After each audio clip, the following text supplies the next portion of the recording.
Orang semakin sedikit kebutuhan, dia sesungguhnya mendapatkan kekayaan hidup. Semakin sedikit kebutuhannya, dikasih duit begini, enggak.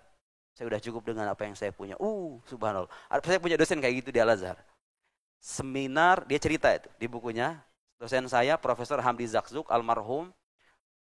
Level internasional, ulama level internasional. Kadang mengisi seminar di Madrid, di Napoli, di Italia, di Spanyol gitu ya, di London dan seterusnya. Di dunia Arab udah dikenal.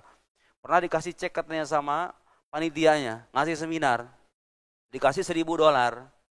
Dikasih $1.000. Awalnya ditolak sama beliau. Hadza mabda'i, ini prinsip hidup saya. Al-ilm la yuba' wa la yushtara.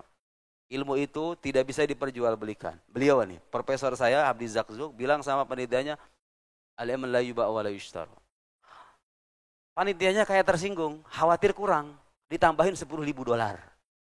Tadi kan $1.000, tambahin digitnya dong, $10.000. Kata beliau, enggak, memang ini prinsip hidup saya. Bukan karena saya melihat ini kurang.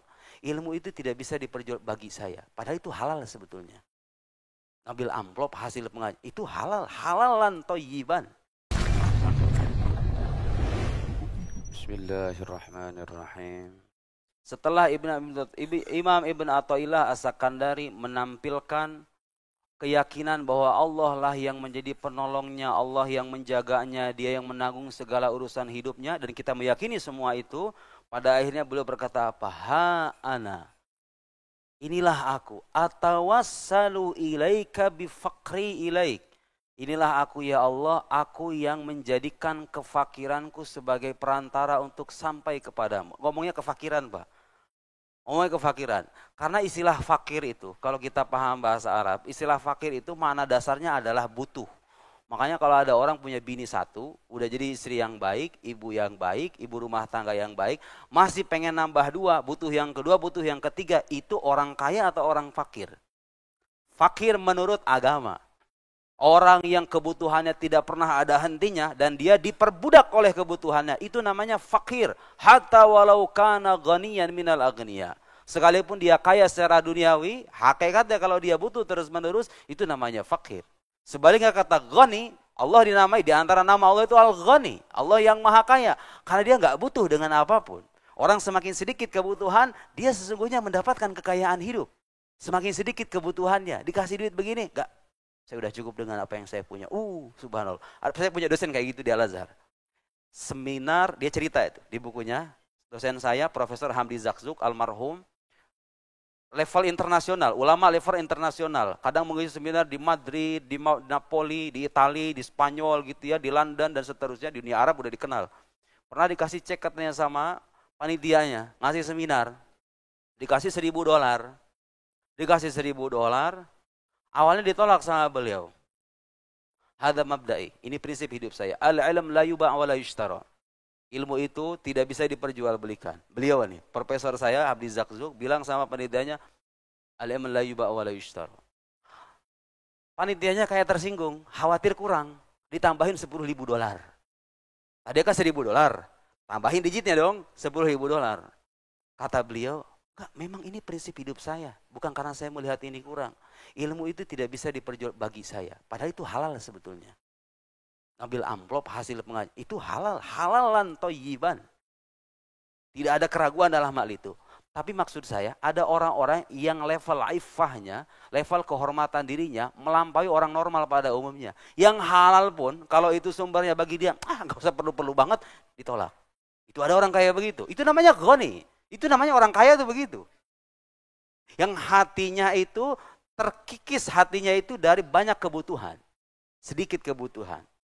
Imam Ibn Athaillah, akulah ya Allah, inilah aku ya Allah, aku menjadikan kefakiranku sebagai perantara untuk sampai kepadamu. Tapi lanjutannya begini, ini menarik Pak. Wa kaifa atawassalu ilaik bima huwa muhalun ayasila ilaik. Tapi ya Allah, bagaimana aku bisa bertawasul dengan sesuatu yang sebetulnya nggak akan pernah sampai kepadamu. Maksudnya begini, bahasa sederhananya begini. Hamba itu kan kalau ingin mendekat kepada Tuhannya, menunjukkan kebutuhan, ya kan? Kefakiran itu, bahasa beliau itu kefakiran. Tapi kan begini, Allah kan maha kaya. Gak pantas kayaknya mendapatkan kefakiran diri saya gitu loh. Mustahil Allah yang maha kaya itu sampai kepadanya kefakiran hamba gitu loh. Paham Bapak? Jadi ingin menunjukkan bahwa hatta dengan kefakiran pun aku nggak bisa mengandalkan kefakiran itu. Aku hanya bisa mengandalkan kehambaanku saja. Karena kalau kita ngomong kita menjadikan kefakiran sebagai perantara, berarti ada sandaran yaitu namanya kefakiran. Betul nggak Pak?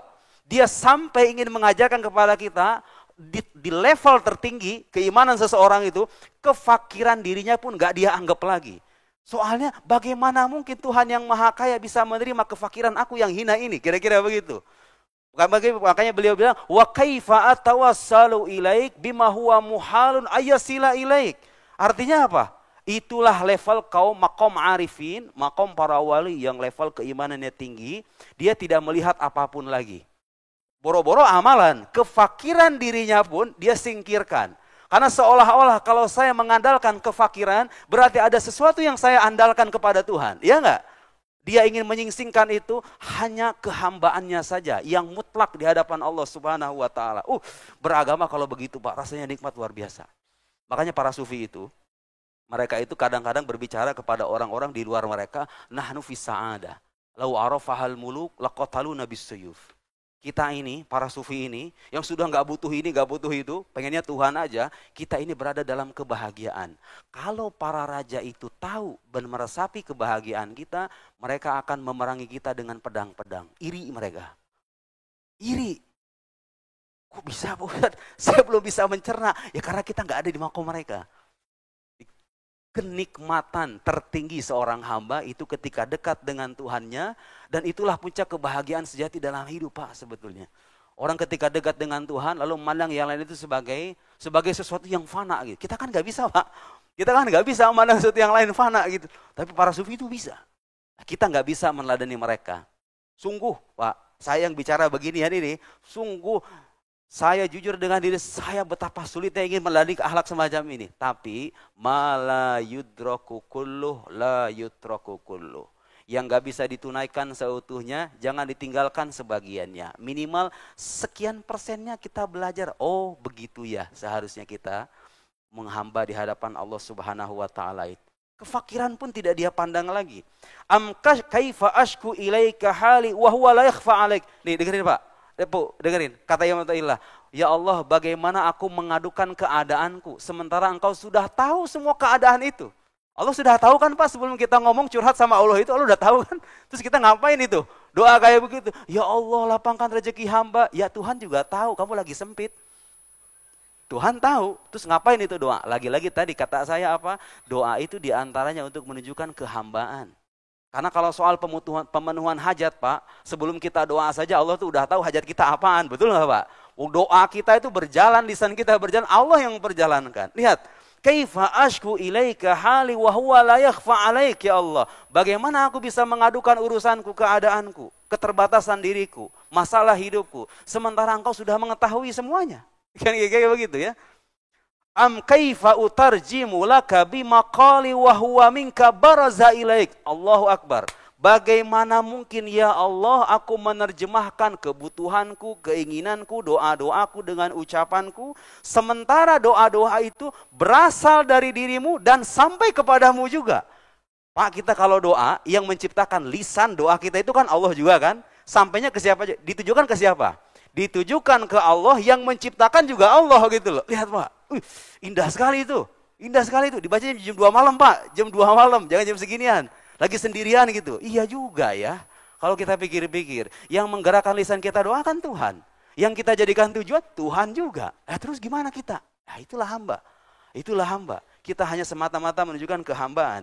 Am kaifatu khayyibu amali. Bagaimana engkau ya Allah. Bagaimana engkau mungkin mengecewakan harapanku. Wahya qad wafadat ilaik, sementara harapan itu sudah sampai kepadamu. Masih ada khawatir Tuhan tidak mengabulkan harapan Anda? Sementara Tuhan itu maha mengijabah doa-doa hambanya, hanya iman yang tipis yang meragukan itu. Ya kan? Bagaimana mungkin Allah mengecewakan harapan kita, sementara harapan itu sudah Dia dengar sebelum kita meminta, ya kan? Subhanallah. Am kaifa la tuhassinu ahwali wa bika qamat ilaik. Ini akan kita lanjutkan insya Allah di pertemuan yang akan datang. Biar penasaran. Naktafi bihadzal qadar, cukup sampai di sini ibu-ibu? Apa dilanjut habis Isya? Tuh, sudah qomat, isyarat. Allahu a'lam bis shawab. nakhtim bi kafaratil majlis. Subhanakallahumma wa bihamdik asyhadu an la ilaha illa anta nastaghfiruka wa natubu ilaik. Shallallahu ala sayyidina Muhammad wa ala alihi wa sahbihi wasallam. Wassalamualaikum warahmatullahi wabarakatuh.